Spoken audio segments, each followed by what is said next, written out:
Good morning, good afternoon, good evening. This is Carla from Rehan Allahwala's World of Connections. And today I'm coming from the Ministry for English Literacy because we're going to be talking to an extremely well-known person in the area of Toastmasters and also very well known in the world for speaking publicly. She is also going to be one of my guests on the conference on August 8th and 9th for the Ministry for English Literacy. So we're going to get to know Cynthia Stott. I think she's rather cool, but I'll let you make some decisions on that too. And having said that, I want to remind you that this show is sponsored by the Institute of Peace, which is an online organization promoting peace one conversation at a time. Cynthia, can you please introduce yourself? Yes, I'm so excited to be here. Thank you for inviting me, Carla. I'm Cynthia Stott. I'm a international speech coach. I've trained speakers on 5 continents. I'm also a global visibility influencer with over 47,000 followers in 140 plus countries. I have been international since I was 11 years old, and everywhere I go, it seems an international following follows me. So I'm so excited. I love the diversity. I love inclusion.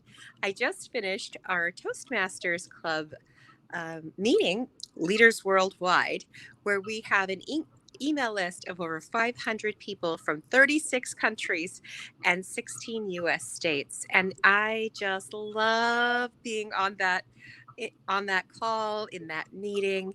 It's so fun and exciting to invite people from all around the world. And I'm so happy to be with you and your international following. And I am so happy to have you here. It's wonderful to have you here and have you a part of this show. Can you tell the audience a little about your life? I know that you grew up in San Francisco, but you've traveled. Where have you traveled? Let everyone know a little about you before we get into the English part. As Carla said, I was born in San Francisco, actually within the city walls, and have lived within the city walls all but 18 months of my life. And that was in the Bay Area, close by. I'm the youngest of 8 children, all from the same mother and the same father. And I have a huge family. The grandchildren and the great grandchildren, so my great aunt. Out of curiosity, do you have a business called Cynthia Stott and Associates? Yeah, that's my business. So that's you. Yeah. Okay, I'm just making sure in the tag. Okay.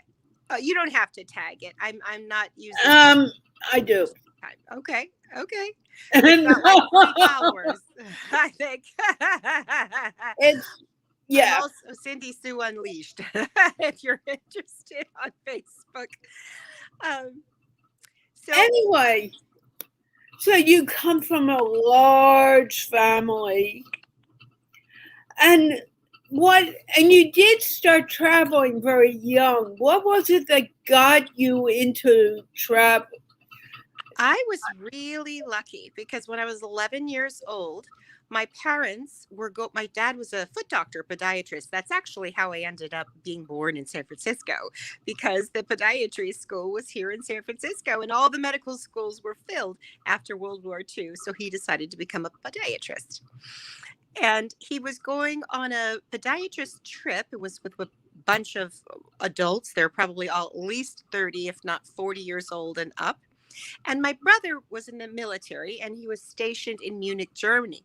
So they pulled me and my older sister, Abby, out of school for 2 weeks to go to the Oktoberfest in Germany. We went to Germany, Austria, and Switzerland.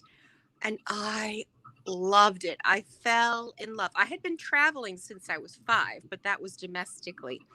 My first trip was to Disney World in Florida when it opened.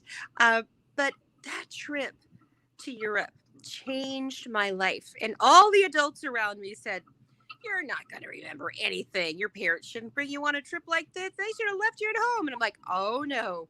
I will remember everything for the rest of my life." And I do. Can you speak up a little? It's a little hard to hear you. Can you hear me better now? Yeah. Great. And that was the first international trip I've done.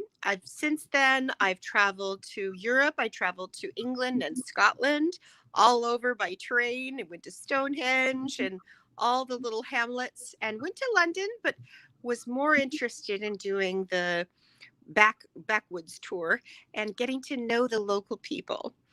And I went to Amsterdam, and I've been to Korea 3 times, and Japan once, and China once, and Canada many times, and Mexico many times. My late husband has cousins that live in Guadalajara, and I had a wonderful trip in Guadalajara. So I've been all over the world. I love to see more countries. I've visited, I think, 11 countries. Wow. That's really cool. Now, how did you get into the speaking business, or what were you doing before speaking? Well, there's 2 things. Before speaking, I worked at the Federal Reserve Bank. I have degrees in statistics and economics, and I joined the Federal Reserve Bank as a reports analyst and bank analyst and collecting monetary data. And then I eventually became a consumer protection examiner for discrimination and the Community Reinvestment Act. And I joined the Federal Reserve in January 1994. And in that month, I found Toastmasters. I found out about it. They had a club at the Federal Reserve. It was so convenient and so easy. It was on the 4th floor in the cafeteria area, and I was so terrified of speaking that I never set foot, even as a guest, for 13 years. Really? Now, yeah, that's because I had 6 strong phobias. I was afraid of everything. I was a scaredy cat. And even my best friend and roommate from college, she called me a wuss. And she wasn't being mean. She was just being descriptive. I mean, I was really terrified of everything for nearly 40 years. But then I had a calling that was laid on my heart. And literally the first words out of my mouth were, "I'd better get to Toastmasters." And I joined within 6 months. Why did you choose Toastmasters? Well, I knew I needed to speak my message and not to be afraid to talk to anyone, especially CEOs and top executives. And I knew I needed help and practice with that. So I knew Toastmasters could help me, and I was still terrified. And the first time I went to be a guest, I did the table topics, which is a 1 to 2 minute impromptu speech. And I spoke for 1 minute and 36 seconds, and I had 22 ums and ahs. I was umming and ahhing all over the place, but I got through my message. What was your message? What was my message at that time? I don't know what I talked about in the table topics. I think I probably talked about what I really want to see is a world of harmony and peace. And that is my vision, and that is my mission.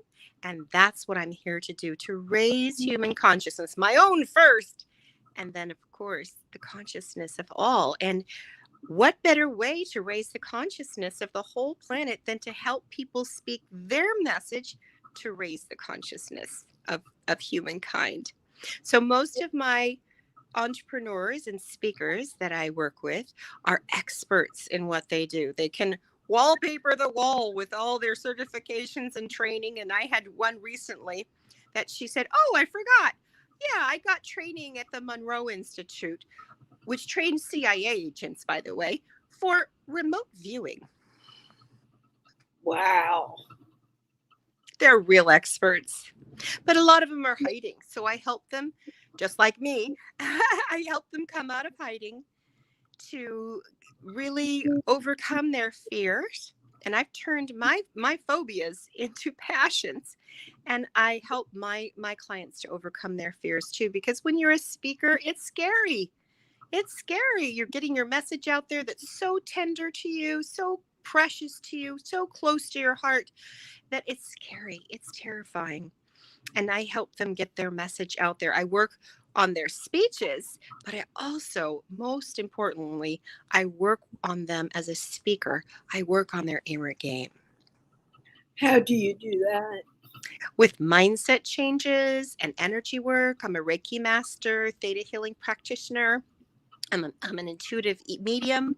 So I have a lot of metaphysical tools that I use to shift them from the darkness inside, the shadow parts of themselves, to the light, to bring more light into their consciousness and raise their consciousness so that they can raise the consciousness of the people they're meant to serve most.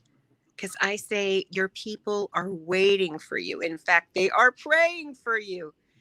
They don't even know that someone like you exists with your unique qualities and gifts. And even the wounds that have happened to you in your life, the bad things that have happened to you in your life. And they're waiting for you. In fact, they're praying for you. And you are the answer to their prayers. You know, I'm finding out things about you that I never knew. Which is fascinating. I think I've asked you this before, but just for the people around here, how long have you been in Toastmasters? Well, I got my vision and mission in December 2006, and I joined Toastmasters in May 2007. And then it took me 13 years to get my Distinguished Toastmaster Award. And I've been an area director and assistant division director. So I'm highly involved in leadership at Toastmasters International. And I'm still trying to get it straight in my mind. And you know that I've been doing a lot today. What you decided to confront your comfort zone and say, I want to break out. Was there something major that happened that made you make that decision? Yeah, so I had a calling laid on my heart, and I knew I needed to be able to share my message with CEOs and top executives and anyone really. And I knew I couldn't do that at that time. I was terrified of speaking. So I wasn't just out of my comfort zone. I was terrified. I mean, my nickname in college in my speech class was Miss Wiggles because my whole body shook and my lips quivered. They did that little quivery thing, and I couldn't get my words out of my mouth. And I turned not only red, but purple. And one time I was on stage and this black curtain started coming over me and I knew I was going to faint. And I said, "Cynthia, breathe, breathe." And I didn't faint, and I got to get my message out in front of 300 people at a Toastmasters meeting. Were you like in a auditorium style situation? I was at a military academy. We were doing Toastmasters Leadership Institute, and we were at the military academy in Monterey, California. And I had volunteered. My yoga master said, volunteer first, figure it out later. And so I just volunteered. And then I had to come up on stage. And I was like the seventh person to talk. I kept pushing myself to the back. So I was the last one. And my knees were buckling. I really thought I was going to faint, but I didn't. How long did you speak? Only a couple minutes. Probably less than 2 minutes. Yeah. It wasn't prepared at all. It was just volunteer to practice, to share. I think it was your opening of your speech or the closing or something. I don't know what it was, but I didn't speak for long.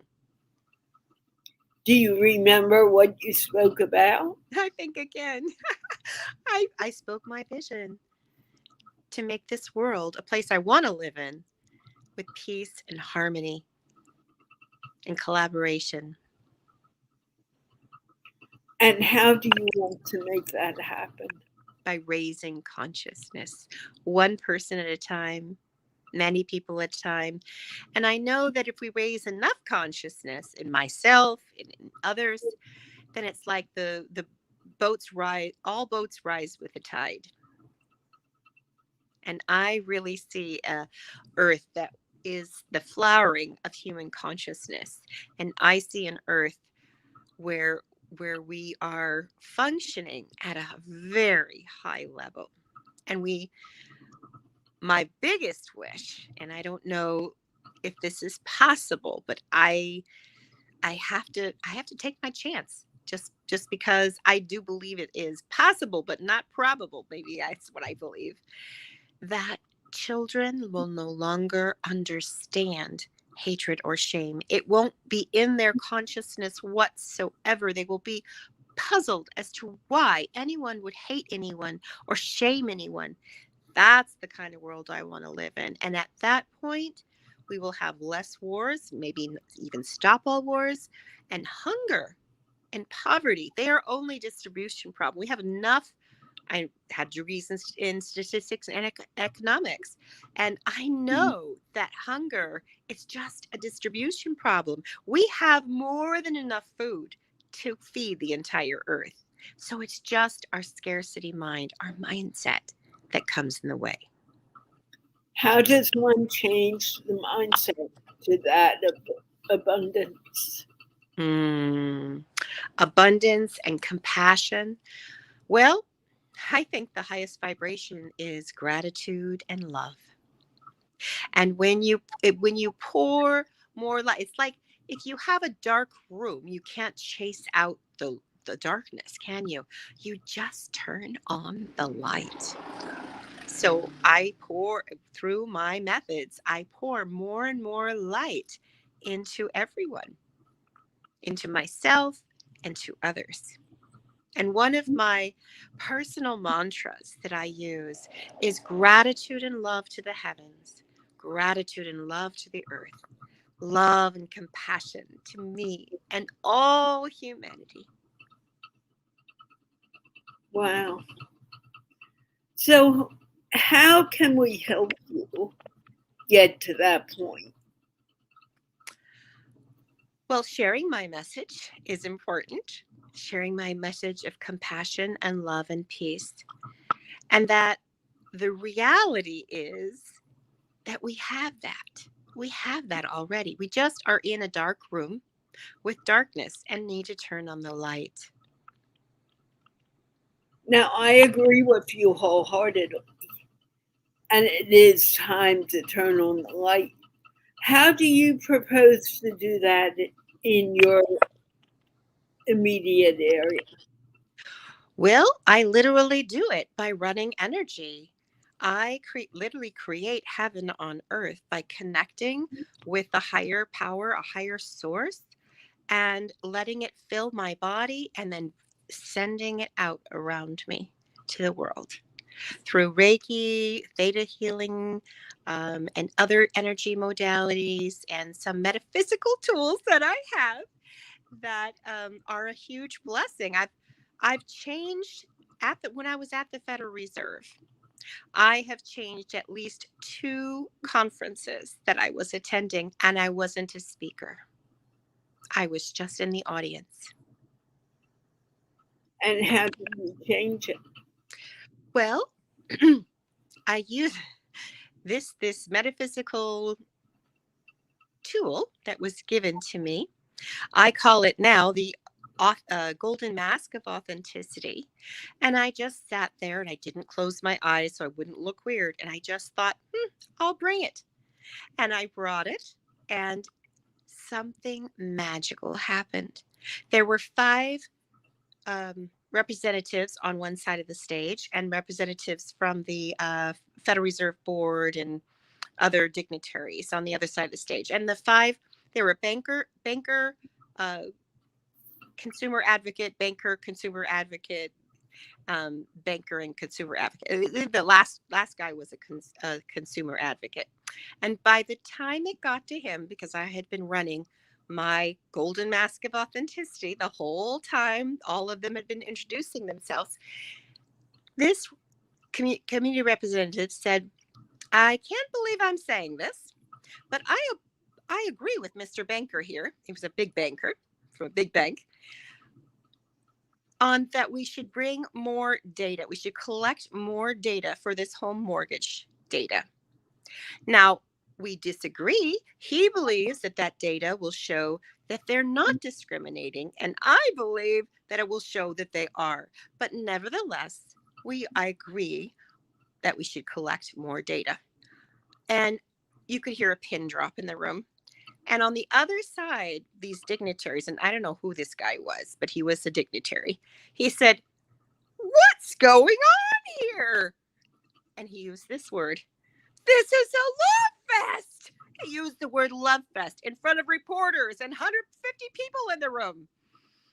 And he was confounded as to why they weren't fighting. He was there for a fight, and they weren't giving it to him. They were giving him a love fest. And the woman in charge of all of consumer protection at the board of the directors in Washington, D.C., she goes, I don't know. This didn't happen in Atlanta. And it changed everything about what happened in that conference. Because at that point, they were at a standstill that we both agree that we should have more data. It's kind of like the conference was done at that point. And that was the beginning of this quest for you. Yes. And that day, I added something to my bucket list. What was it, if you don't mind saying? Yes. I added that I want to be a part of the negotiations of a peace treaty between countries with my golden mask of authenticity. And I don't even have to speak. That's what I like about you, because you understand what you need to do and what you don't need to do. It just seems very clear. So, your mission is very close to the one that Rehan and I have when it comes to bringing the world together. How do you plan on doing that? Because maybe we can work together to make it happen. Well, and it comes together from a practical standpoint too, because as I understand it, a linchpin in your creating peace is helping people to speak English so that they can get their message across and negotiate and come up with a better solution. And that's what I'm all about, helping people to speak their message. And I work very closely with a lot of non-native English speakers, because I have a program called Speak from Your Heart. And I literally teach them how to tap into their heart and speak. And even if their grammar is not quite right or their words are not quite right, their message gets across, because the heart is a very ancient organ. And it was developed way before language. So your heart knows how to communicate, even if you have no words.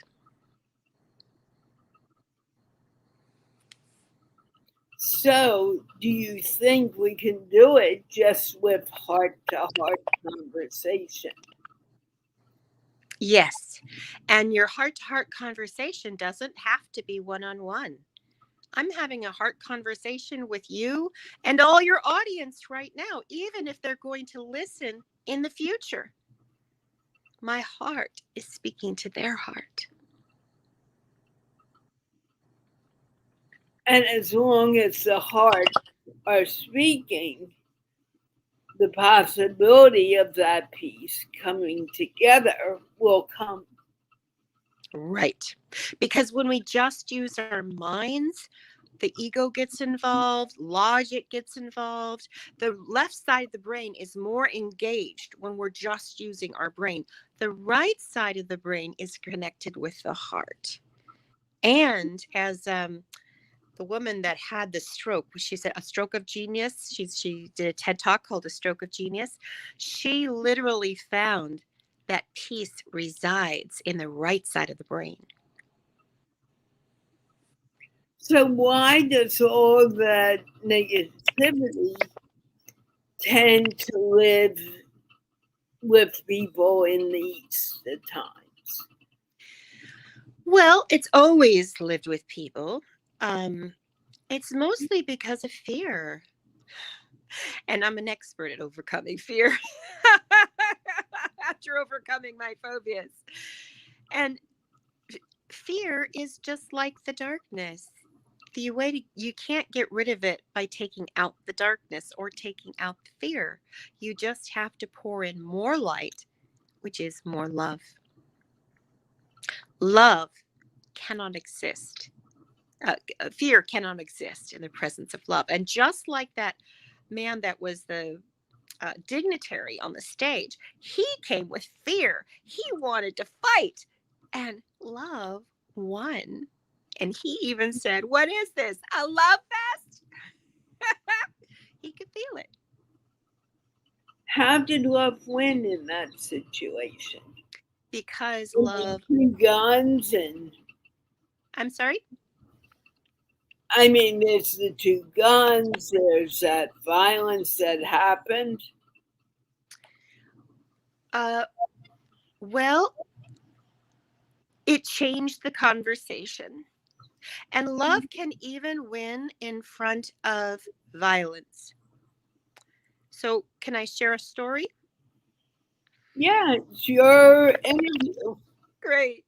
So I was on my way to get a foot reflexology massage, and here near my home, and I was walking to the massage place, and this man was walking towards me and he was walking his bike.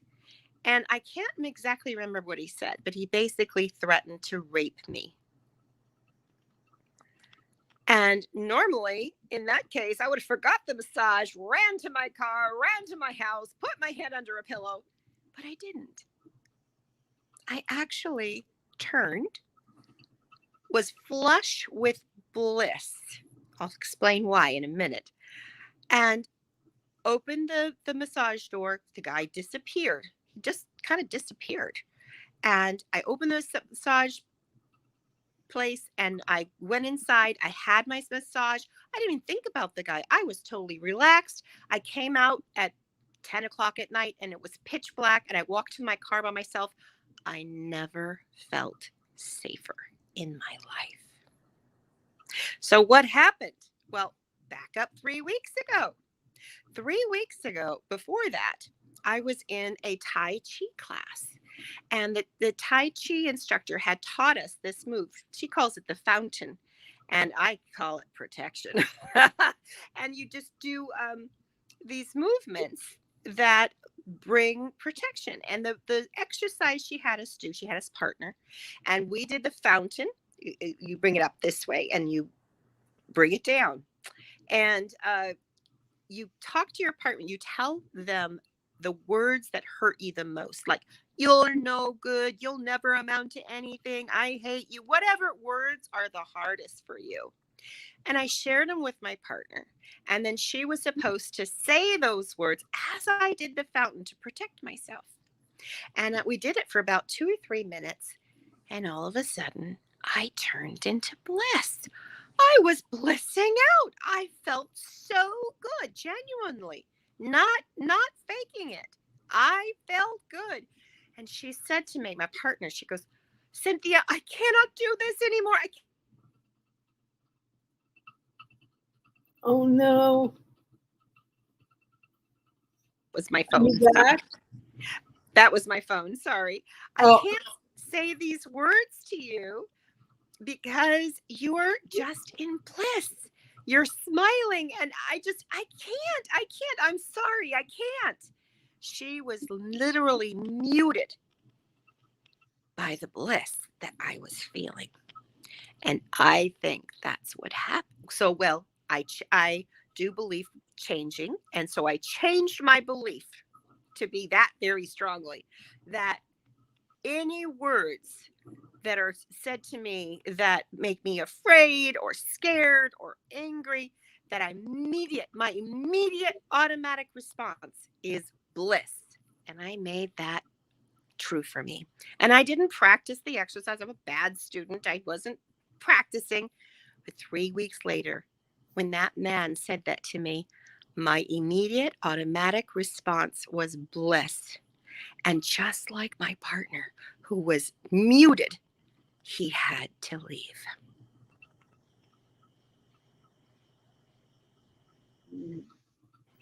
and was this the beginning of a new life for her Yeah. and for you? For me, absolutely. Absolutely. Because I used to have problems with stalkers, really bad problem with stalkers. And when my husband was alive, I had a really terrible stalker that he had to stalk back, and then that got rid of him. And I was always afraid after he died, what would I do if I picked up a stalker? And now I'm not afraid. I'm not afraid. Interesting. I know that my love is stronger than their fear. And that's true for everyone. But it's Well, the fear that holds them back. yes, but you have to be able to turn up the volume on your love.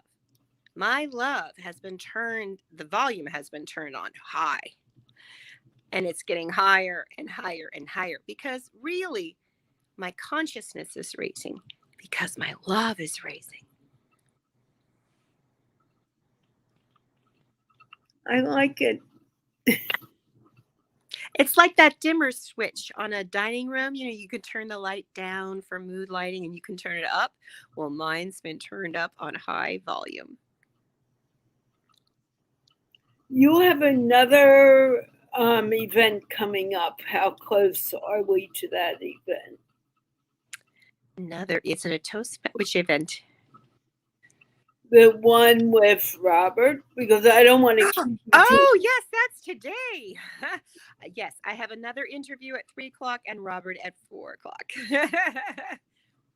Okay, so I really feel, although I would like to learn more, that we should end this now so you get a little break in between events Yes.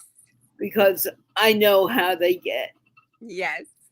But I got booked today. I don't usually book anything on Monday except for my Toastmasters club. And somehow I booked 4 things. well, we had talked about it, and I asked you if you had another date, and we couldn't find one.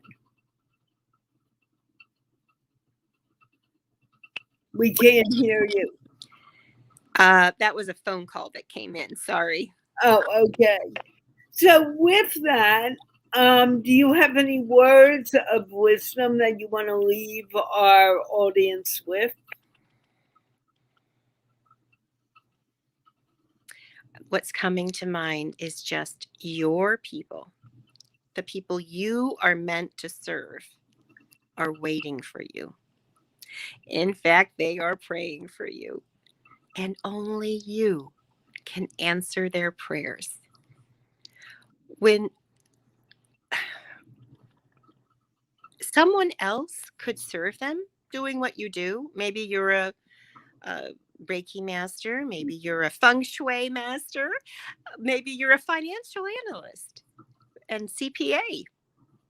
But no one can serve your people in your way, with your background, even the things that happened in your childhood with your parents. And so you are the answer to their prayers. Are you ready? I guess. I'm getting there. Cynthia, thank you so much for spending the time with me. And thank you, people who watched today and those who may watch on the replay.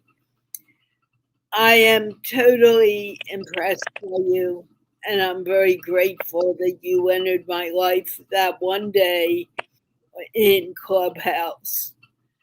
And with that, I want to remind people that this show was sponsored by the Institute of Peace, which is an online organization promoting peace one conversation at a time. Can we wave goodbye? Bye. Bye, everyone. Bye.